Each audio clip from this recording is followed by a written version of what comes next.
um assunto que já há alguns dias vem sendo bastante discutido em todo o país, e no Piauí não poderia ser diferente, obviamente, até porque o Piauí é o estado do presidente nacional do Progressistas, o senador Ciro Nogueira. Quando nós começamos a falar desse assunto, e agora há pouco, quando nós falamos que, além da ocupação do Ministério da Saúde, existiriam acordos, né, políticos, acordos nos estados, né, nos estados para reeleição de parlamentares, ou eleição de candidatos do Progressistas em conjunto com os candidatos do PT.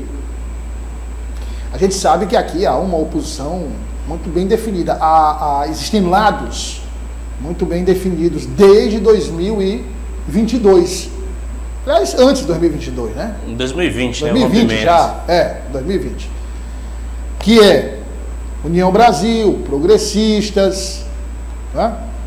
E dois partidos que são oposição ao Palácio de Karnak, oposição ao PT, oposição ao PSD, oposição ao MDB, oposição à Solidariedade, oposição à base do governo estadual.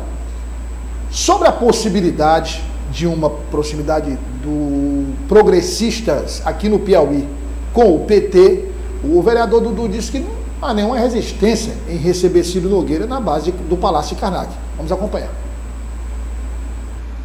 Ontem eu vi a adesão do deputado Thales, que é do PP, do Progressista, ao governo Rafael. Está na base do governo. É ruim? O Marden foi ruim? A Bárbara foi ruim? Então, assim, na minha opinião, quem é que está vindo? Não somos nós que estamos indo. Quem está vindo somar conosco é diferente. Óbvio que vai desagradar a parte?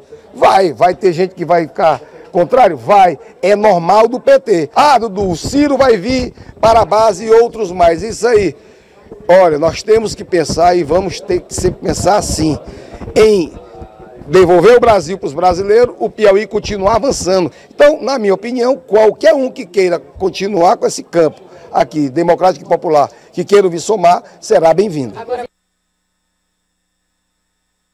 Meus amigos, vamos lá. Começar aqui com o João Magalhães.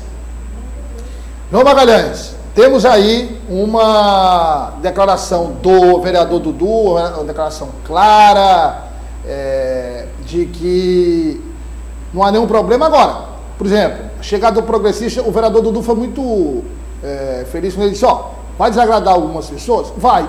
Mas isso acontece em qualquer situação. Uns mais, outros menos. Isso aí não é nenhum problema. Não é nenhum problema. Eu queria, no alto da sua experiência, como jornalista político, isso pode efetivamente acontecer? E se acontecer, qual será o impacto político? Douglas, é bom lembrar que PT e progressistas foram aliados no mínimo de 2014. Só um detalhe aqui, é o seguinte, se voltarem, mas voltaram, não, aí porque você pode deu um tempo.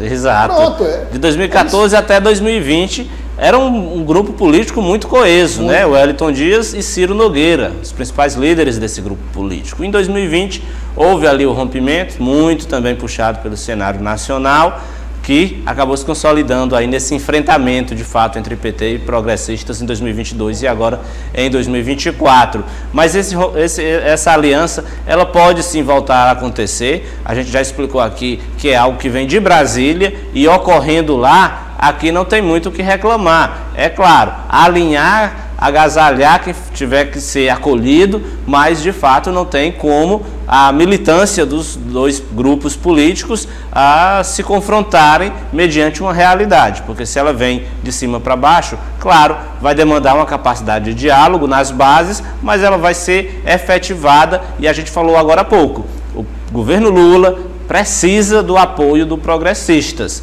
Se o governo Lula não tiver o apoio do Progressistas ou de um grande partido do Centrão, fica muito difícil chegar com uma popularidade alta em 2026, porque a gente já disse que o ano de 2025 é o ano em que o governo Lula precisa deslanchar e para deslanchar do ponto de vista da popularidade, precisa ter uma calmaria no Congresso. Se ficar esse embate, muitas pautas podem não ser aprovadas e prejudica o projeto político do PT para 2026. E vamos combinar que o Progressistas tem interesse em aderir ao governo federal. Primeiro porque você sai de um campo da oposição para ingressar logo no Ministério da Saúde, Douglas. Quem é o político que não quer isso? Segundo, entra no pacote a eleição para muitos senadores, incluindo Arthur Lira, né, é o que a imprensa nacional comenta. Arthur Lira, que hoje é deputado federal, teria o apoio, estaria forte para o Senado em 2026 e, claro, o próprio Ciro Nogueira. Afinal de contas, é melhor você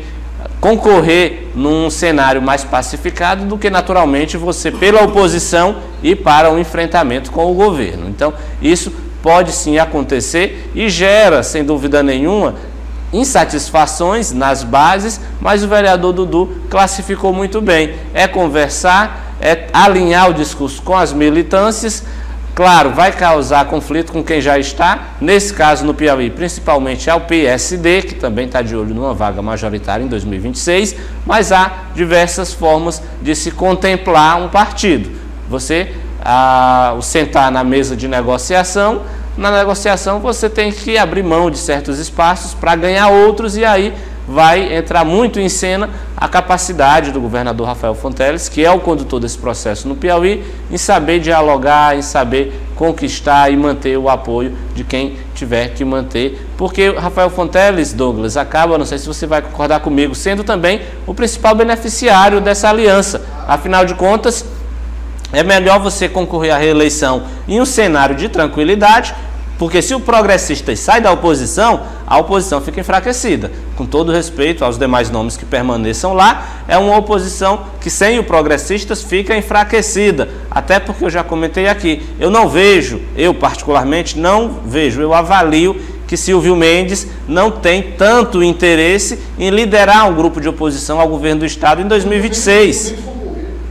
Não, concorrer, possibilidade zero. Ele é o prefeito de Teresina, ele não vai renunciar ao cargo. Agora, eu não vejo disponibilidade dele nem em confrontar, né, o grupo político de Rafael Fonteles. Por quê? Capacidade de diálogo que ele já demonstrou que tem, né, e vamos combinar, até uma simpatia do ponto de vista do trato pessoal. Os dois já tiveram algumas reuniões, tem uma relação institucional que deve ser muito boa. Quando isso vai para o campo político, isso tem um peso. Se você tira o grupo de Ciro Nogueira da oposição, quem é que fica lá? É um grupo muito pequeno. Então, o próprio Rafael Fonteles é um dos principais beneficiados caso essa aliança seja de fato efetivada. Agora tem um detalhe aí, Natan, que é o seguinte. O senador Ciro Nogueira, Progressistas, integrando a base e apoio de Rafael Fonteles, obviamente, uma das vagas para o Senado é do senador Ciro Nogueira. Ou tem alguma dúvida? Acho que não há nenhuma dúvida, né, em relação a isso. É verdade. Não há nenhuma dúvida, muito bem. Então nós teríamos a formatação da chapa, que foi a chapa que termina o mandato agora, Marcelo Castro e Ciro Nogueira. Eleita em 2018. Eleita em 2018. Não é? E Júlio César? E o deputado federal Júlio César? Naquela possibilidade trazida pelo João, de que haveria uma conversa para que o atual ministro do Desenvolvimento Social, Wellington Dias, fosse indicado para uma vaga no Tribunal de Contas da União, não é isso, João? Isso. Tribunal de Contas da União. Janeiro de 2026 tem uma vaga certa e há a possibilidade de surgir uma vaga ano que vem. Aí, o cenário seria contornado porque a senadora Jussara Lima seria efetivada no cargo. Então, PSD teria aí uma senadora com mais 6 anos de mandato, né? E outra possibilidade, viu? Mais 6 anos? Isso. Mais 6 anos de mandato. Até 2030, né? Até 2030. Então, essa solução aí estava resolvida. Né? Mas se não, tem que procurar, como disse o João, o meu termo aí, né? Outra possibilidade é o Wellington Dias ser o candidato a vice em 26, também resolveria o problema. Bom, aí resolveria o problema, ele ser candidato a vice, abdicando do cargo, né? Depois. Resolveria um problema, mas criaria outros, né? Por exemplo, João. Olha, esse espaço de vice-governador, a gente já tem um dos mais disputados, E o governador Rafael Fonteles quer entregar para um Rafa Boy, né? Para alguém de fato vinculado a ele, eu não né? concordo com esse termo. Alguém da sua confiança pessoal, confiança política. Que está sendo desenhada já o Wellington Dias, composição. Querendo ou não, é um nome da velha guarda petista. É experiente, obviamente já foi governador 4 vezes. Então é algo que talvez criaria, de certa forma, ampliaria as discussões, resolvendo um problema, mas poderia criar outros. O próprio governador Rafael Fonteles já representa, o governador Rafael Fonteles já representa uma renovação, uma transição desse grupo que governou o estado do Piauí, enfim, tem que ver isso. Ô Ezequiel, para encerrar, como é que ficaria então a relação Ciro Nogueira e Silvio Mendes, hein? Uma relação complicada, né? Até porque Ciro Nogueira... Você acha que tem algum problema ou segue numa boa? Assim, até o presente momento, creio que está numa situação amigável. Os dois ali estão dialogando bastante, então tal que Eliane Nogueira ali escolhida para chefiar a Sencasp, hoje aqui na cidade de Teresina, mas as relações com o prefeito eleito Silvio Mendes e Ciro Nogueira ainda tem que se desenhar bastante em razão disso, porque tudo isso vai culminar a partir dessas conversações a nível nacional. Eu tomo até mesmo como exemplo uma pesquisa que foi divulgada ontem a nível nacional pela Paraná Pesquisa, onde a gente observa ali alguns principais cenários que, caso o Bolsonaro volte, ele tem ali um pouco mais de 37%. Lula fica ali em torno de 33%. Se juntar também os quase 4% de Ronaldo Caiado, governador de Goiás, Bolsonaro acaba ali passando os 41%. E por conta, então, dessa principal força política que Bolsonaro ainda possui no Brasil como um todo, é necessário, sim, que o presidente Luiz Inácio Lula da Silva mude essa conjuntura atualmente que está desenhada, né?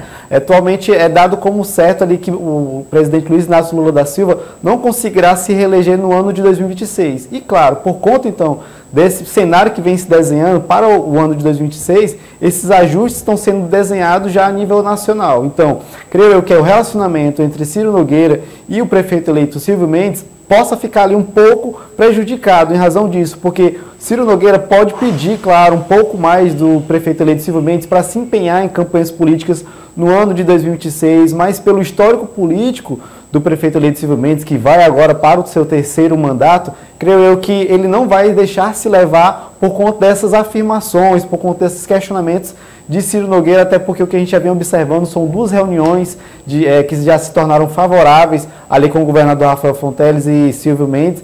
Então, creio eu que isso tudo deve se desenhar aos poucos e acho que vai ficar um pouco ali de forma rústica, né? Esse relacionamento com Ciro Nogueira e Silvio Mendes, caso os dois não se sentem para dialogar sobre o ano de 2026, mas o que a gente observa é mais que é bem propício do progressista se aliar mais ao lado do Partido dos Trabalhadores, apesar do que o próprio senador Ciro Nogueira falou que não compactua com essa ideia de forma alguma, mas se vier algo mesmo da Executiva Nacional, não vai ter o que reclamar, e esses relacionamentos vão ter que ser desenhados de forma bem íntima em cada núcleo político.